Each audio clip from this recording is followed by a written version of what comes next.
dan bukan pemerkosa. Saya tahu persis latar belakang mereka, latar belakang keluarga mereka.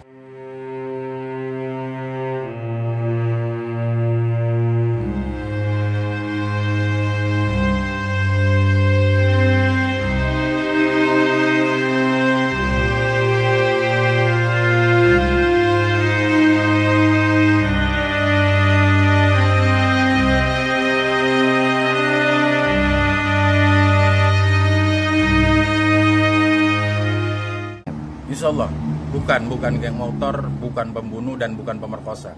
Saya tahu persis latar belakang mereka, latar belakang keluarga mereka, karena saya benar-benar tahu persis orang tuanya itu rata-rata saudara, bahkan masih ada yang di bawah umur saya, semua teman, saudara dan kerabat.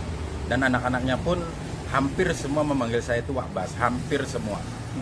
Mungkin itu termasuk harapan kami untuk menggugah dan melunakkan hati dan nurani Pak Abdul Pasren selaku ketua RT saat itu, yang memang sangat diharapkan oleh keluarga terpidana agar Pak Pasren ini bisa mengungkapkan atau mengutarakan yang sebenar-benarnya, bahwa anak-anak itu benar-benar pada saat malam kejadian itu mereka semua ada di rumah anaknya yang bertepatan di belakang warung saya.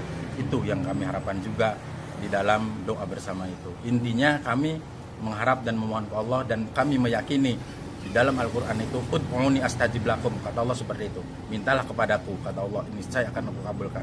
Mudah-mudahan dengan adanya doa bersama ini, semua apa yang diharapkan oleh keluarga terpidana, mudah-mudahan Allah kabul, bisa bebas semuanya. Amin.